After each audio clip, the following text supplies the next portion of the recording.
Pero Ito, pinakamarami dyan, DPWH. DPWH. Hmm. Lumilitaw, Sen, yung platform Anong contract year yan? itong 2025, Oo, 2025. nakakuha sila ng 303 billion Sa flood control lang. Flood control lang. Oo. Samantalang ang Department of Oh, Agriculture, yan ang sinasabi ko. Oo. Alam Alam mo, nagagawa lang ito, Sen?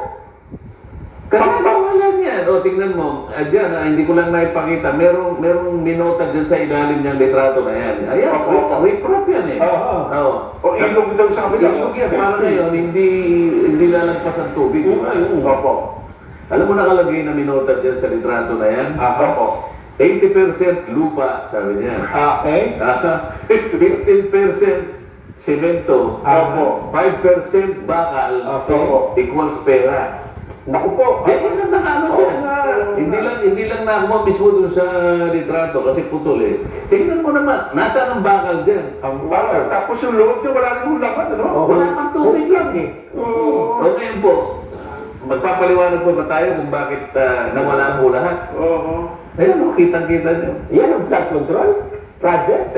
Dito pala mas malaki. O, tingnan na po ninyo. Yan na yung 300 billion, Sen. Bahagi lang daw yan. Hindi, ibig ko sabihin, ganyan ang ginagawa ng mga project. Hindi yung kung lahat po nang nagpapatupad ng project ganito, talagang wala pong mangyayari. Oo nga. Ito ay wala pang ulan ito sa Natsimet. Pagka tumasok tubig doon sa ilog. Malalapos lahat yan. Oo nga. Wala Kasi walang bakal eh. pa ng tubig eh. Oo. Oo. Baka mas mabubuti pa yan kasi meron. Malagay ko yan. Merong mga batang naglaro dyan. Oo nga, tama. Ha? Siguro napagano na umupo sila siguro dyan. Bumagsak. Naglag. O, sana man lang, walang nasaktan na bata riyan. Wala O, nang pag nakalagay na minota dyan, 80% lupa, Opo.